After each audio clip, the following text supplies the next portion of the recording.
Donc voilà, on va faire une vidéo, un peu unboxing si on peut dire ça comme ça, parce qu'on va ouvrir ma nouvelle caméra, la Logitech C920, qui est en 1080p. Donc on va faire le tour de la boîte. Au début, on a une photo du produit, on a le nom C920 Pro HD Webcam, Fort Amazon. Par contre, j'ai pas compris pourquoi ils avaient mis Fort Amazon, même si bon, je pense savoir pourquoi, mais si vous savez vraiment pourquoi, bah, vous pouvez me le dire. Sur le côté, bah, on retrouve le C920, on a les caractéristiques, avec quoi c'est compatible. C'est compatible avec Windows, Skype, Google Hangouts, FaceTime for Mac, pour le Mac du coup, OBS et XSplit et Streamlabs OBS, mais ça ils le mettent pas parce que c'est un dérivé de OBS. Là on a du coup encore C920, on a les caractéristiques, c'est une caméra 1080p avec un autofocus du coup HD qui se fait automatiquement, une correction automatique des couleurs. J'espère qu'on va pouvoir le changer parce que ça va être chiant sinon. Faudra que je télécharge dans le logiciel parce que je crois qu'il y en a un pour la webcam. À l'intérieur de la boîte, on a juste, là il y a marqué ce qu'il y a à l'intérieur de la boîte, il y a la caméra plus une documentation et le câble. Et c'est tout, avec quelques mentions légales, et c'est tout. On va l'ouvrir. Donc honnêtement, je l'ai déjà ouvert pour voir à quoi elle ressemblait, mais bon. Là c'est la deuxième fois, je vais pouvoir la brancher. Donc voilà, là on a la webcam et la documentation que vous allez tous lire, bien sûr. Bande de physique. Donc voilà, donc là on a la webcam, du coup qui est ici, on va la sortir. Papier, hop, l'environnement, c'est génial. Et donc voilà, on a la webcam. Attendez, je fais l'autofocus. Donc ici on a du coup la caméra, séquence ASMR.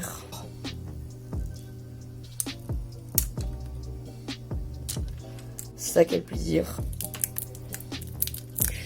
Oh putain, je sens que je vais casser une webcam. Ah, c'est bon, j'ai réussi à l'ouvrir. Putain, je suis en train de dégueulasser le capteur, j'aurais pas dû faire, j'aurais pas dû enlever le truc d'abord. Ah, c'est bon, c'est bon.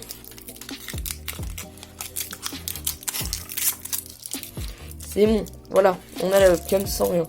Donc là, on a un câble. Bon, dommage pour le prix qu'il soit pas tressé. Sachant que celle-là, je l'ai acheté en réduction à 44 €. Merci Dio MX qui m'a fait découvrir l'occasion, parce que sinon je l'aurais jamais acheté. Comme ça, avec mes sous. Donc voilà, là on a le capteur à l'intérieur, un signe Logitech mais qui veut pas s'afficher parce que ma caméra veut pas faire le focus. Il y a un signe 1080p ici. Normalement il y a des LED bleus sur les côtés. Et là il y a le micro stéréo, enfin les micros stéréo, mais bon, je préfère utiliser celui-là qui est juste là pour faire le truc. Vous pouvez le mettre comme ça sur un écran. Et là vous avez le pas de vis. Donc voilà, on se retrouve pour du coup la vidéo filmée avec la webcam. Hold up. Get right with you. I'ma get right with you. Bad bitches, fuck up, they dismiss you. I ain't really here to take no pictures. Middle finger up for the system. Fuck you. It's robotic, I ain't touching. Et bien bonjour à tous et à toutes, c'est Elio. Donc voilà, aujourd'hui on va se retrouver pour du coup un unboxing de la C920 et une présentation des produits qui est le G513 qui est un clavier mécanique avec des switches de chez remergés de chez Logitech et la Logitech G502 Hero qui est mais superbe, franchement. Voilà, on va faire un retour de toutes les fonctionnalités, de tout ce que Logitech a intégré, et après on va faire une petite review de chaque logiciel. Allez, c'est parti. Donc on va commencer avec l'objet principal de la vidéo qui est la C920 qui me filme actuellement avec cette qualité de kiff. C'est pas non plus un appareil photo DSLR, mais c'est super pour le prix que je l'ai acheté. C'est-à-dire 40 € en réduction. Deux petites fonctions. Enfin, je vais vous décrire le produit en deux petits trucs. Alors déjà, la résolution. Vous avez trois résolutions possibles. La 1080p en 30 fps, 25 ou 24 fps. C'est au choix. De la 720p, pareil, en 30, 24, et 25 fps. Et de la 360p, bon là, personne ne filme 160p parce que tout le monde a un éditeur assez puissant pour faire du 360p. Moi je respire. Donc voilà, c'est tout, vraiment. Alors maintenant, une fonction qui est vraiment mais géniale pour ceux qui ont peur de se faire espionner et tout ça, c'est les LED bleus sur le contour. Je vous jure, ça paraît pas comme ça, mais quand vous savez ce que c'est et d'où ça vient, bah vous pouvez dire que super, c'est vraiment ce que je voulais. Parce qu'en gros, les LED, elles s'activent uniquement quand la caméra est utilisée. C'est-à-dire que, imaginons, vous faites un live, comme par exemple ce que je fais là, il y a les lumières bleues qui sont allumées. Mais par exemple, quand je vais éteindre mes deux logiciels, ce que je ne vais pas faire parce que sinon je vais couper le live, enfin l'enregistrement, et la caméra va directement se couper parce que, il n'y aura plus les LED bleus pour indiquer que la caméra ne filme plus. Donc par exemple, si un hacker utilise votre webcam, si vous avez tous les logiciels qui sont fermés, que vous n'avez aucun logiciel qui utilise votre webcam, vous savez que si elle est allumée en bleu, c'est que vous vous êtes fait hacker et que c'est le moment de faire le nécessaire. Donc voilà, c'était une petite overview de la C920. En même temps, je peux pas vraiment dire grand chose. On verra après plusieurs fonctionnalités dans la partie numéro 2 de la vidéo, c'est-à-dire la présentation des logiciels. Voilà. Donc maintenant on passe au clavier et à la souris. Je vais faire un peu les deux parce que les deux se rejoignent et ont une fonctionnalité qui sont vraiment superbes. Donc on commence par le clavier et la souris et je vais parler tout d'abord du RGB. Le RGB intégrable en jeu, c'est génial. Mais quand je dis c'est génial. Donc en gros, vous allez être en jeu sur Fortnite et Counter-Strike Global Offensive. C'est vraiment les deux seuls jeux que je connais à ma connaissance parce que je les ai sur mon PC et que ça me met que c'est compatible. Donc genre dans Fortnite, quand il fera nuit, le clavier va être éteint, enfin presque éteint, mais avec une lueur bleue qui va faire des petits scintillements. Et quand ce sera jour, ça va être un peu plus clair avec des sentiments pareils. Ou par exemple, je sais plus, je crois, mais quand vous avez plus de vie, le clavier clignote en rouge, fait un effet de respiration rouge. Et ça rend vraiment trop stylé. Et c'est pareil exactement sur la souris. Donc après vous avez beaucoup de modes, genre un mode cycle, un mode ondulation qui est un de mes modes préférés. Enfin bref, vous avez plein de modes que je vous montrerai plus tard dans la vidéo. Alors ce qu'il faut savoir aussi, c'est que sur le clavier et la souris, chaque touche, toutes les touches, genre si vous avez envie de personnaliser votre touche A, vous pouvez. C'est-à-dire chaque touche peut être attribuable.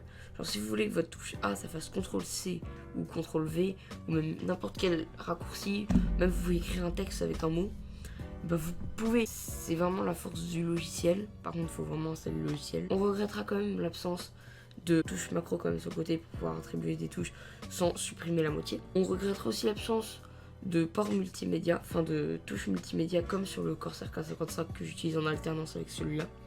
Parce que le K55 j'utilise pour mon montage avec mes macros sur le côté. Néanmoins, la présence de passe-câble et d'un port USB sur le clavier ne sera pas du tout regrettable. Y compris le RGB qui est juste sublime et il est beau, je trouve qu'il est assez éclairé pour qu'on le voit dans la journée et dans la nuit. La souris qui peut aller jusqu'à 16 000 dpi, c'est énorme, c'est inutile même je dirais. Je vois pas, si vous utilisez votre souris avec 16 000 dpi, je veux que vous m'envoyez un message, faites un signe les frères, parce que je ne vous vois pas en fait. Sinon, il y a quand même les touches multimédia, mais il faut appuyer sur fonction, sur FN et puis mettre les raccourcis touches, genre FN, F10, F11, F12, F imprimer écran, F arrêter, enfin bref, plusieurs touches. Il y a aussi un mode G, un mode gaming, Logitech G, qui va bloquer les touches Windows, fonction et la touche, donc je sais pas, c'est une sorte de carré avec des lignes au milieu. Je sais pas comment ça s'appelle, je l'ai jamais utilisé. Ce qui permet que quand vous êtes en jeu, quand vous appuyez sur la touche Windows, ça va pas quitter votre jeu. Voilà. Alors sur la souris, on a une molette infinie. Au début, on comprend pas vraiment l'utilité, mais après, on se rend compte que c'est vachement pratique, surtout quand vous êtes sur des sites web et même sur des jeux, quand vous devez changer rapidement d'armes, tout ça avec la molette. Moi, j'utilise souvent la molette. Oui, je suis ce genre de kikou. Donc voilà, on se retrouve sur le logiciel. Donc là, on a mon retour. Donc on peut déjà ajouter des bordures. Moi, je les ai mis en violette pour vous montrer le truc. Voilà, vous pouvez changer de couleur, bien sûr. Donc là, vous pouvez voir le filtre, des filtres de couleurs, sauf que je vais pas le faire. Donc vous pouvez régler le zoom. Vous pouvez zoomer dans l'image. Un gros zoom sans mère. Sur mon visage, comme ça. Voilà. Et là, vous avez un gros zoom bien dégueulasse sur ma gueule. On voit bien mes bagues, ce qui est bien. Vous pouvez faire la mise au point automatique et la balance des blancs automatique aussi. Vous pouvez ajouter l'image en mettant la saturation, les détails, la colorimétrie, enfin bref, vous pouvez gérer. Vous pouvez mettre de l'anti-sentiment, bon vous ne l'avez pas, mais normalement ça change quelque chose. Vous pouvez mettre une incrustation en chrominance, donc vous pouvez mettre des modes pour pouvoir avoir un fond vert. Vous avez des paramètres avancés, vous pouvez retourner la source, enfin bref, voilà, c'est tout. Là vous avez votre écran, l'écran de live quoi, vous avez compris. Là vous avez la qualité du truc. Moi je l'ai mis en 1080p, en 1920 par 1080, en 25 fps parce que sinon j'ai des pertes de fps, ça c'est chiant pour le montage. Sinon j'utilise un encodeur vidéo, ma carte graphique de chez Nvidia. Donc là il y a mon emplacement. Vous avez des paramètres avancés, vous pouvez faire un compte à rebours avant que ça arrive. Ou mettre une grille, bon c'est chiant. Vous pouvez faire une capture d'écran améliorée de 5 mégapixels, ouais c'est énorme. Là vous avez votre source audio, donc moi j'ai mis mon Blue Yeti. Là la sortie audio, ma barre de son moi. Là il y a les transitions, pour passer en scène je vous montrerai après ce que c'est. Là vous avez vos raccourcis clavier que vous pouvez mettre, mais j'utilise pas. Et là il y a vos profils, donc voilà vous pouvez créer plusieurs profils. Donc maintenant on va revenir à ces petits boutons là.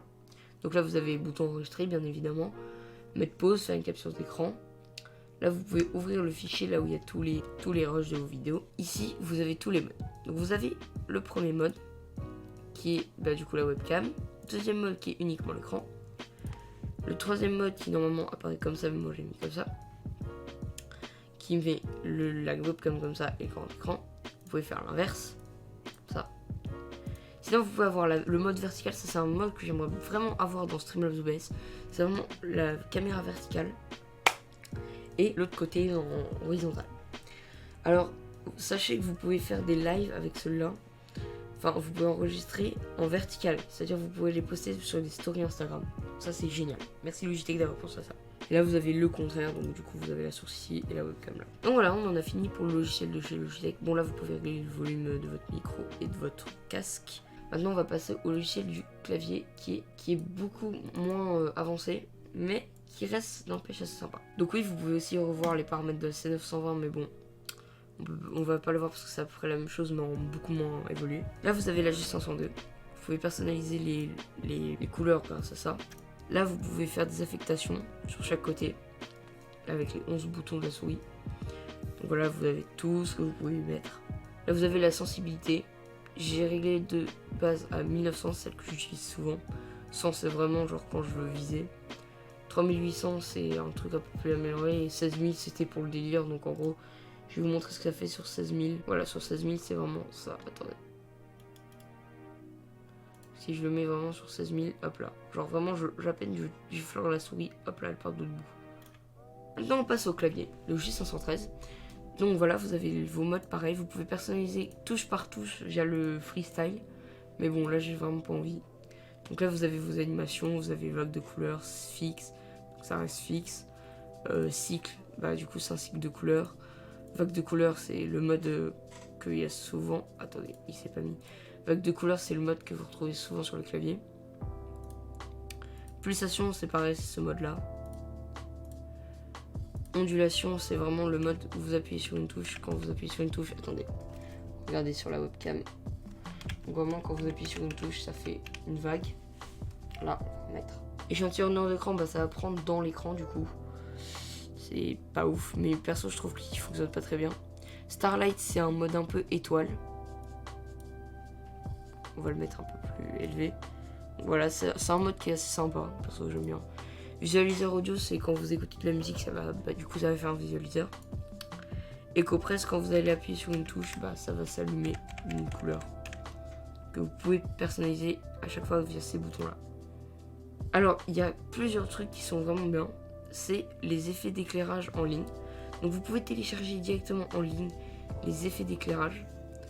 Genre comme vous pouvez télécharger ça. Vous voulez vraiment télécharger plein de trucs de la communauté. Et franchement c'est assez sympa. C'est une bonne idée d'avoir fait ça parce que par exemple Corsair ou même Razer, j'ai jamais vu faire ça. Vous pouvez parcourir des profils de jeux, genre pour Overwatch, des choses comme ça. Vraiment, ça fonctionne aussi avec les micros de chez Blue, les Blue Yeti X qui fonctionnent bien, et Blue Pro. Enfin bref, vous avez plein de trucs qui fonctionnent. Donc voilà, on a fini avec la présentation du site. Vous pouvez vous connecter, vous avez des paramètres. Enfin bref, on va pas passer 30 ans sur le logiciel. Donc voilà, j'espère que cette vidéo vous aura plu. Donc je tiens à remercier Diohaut et Mix encore une fois pour m'avoir prêté le G513 et la G502 Hero, car sans lui je pourrais pas faire des vidéos. Et donc je tiens à le remercier encore mieux parce que il est vraiment génial ce clavier comme j'ai dit dans la vidéo. Et donc voilà, allez vous abonner à sa chaîne s'il vous plaît, juste allez faire un tour au moins. N'hésitez pas à lâcher un like, abonnez-vous, laissez un avis du moment plus constructif. Allez, ciao. expensive. These is red bottoms, these is bloody shoes. The school, I can get them both. I don't wanna choose, and I'm quick, cut a nigga off, so don't get comfortable. Look.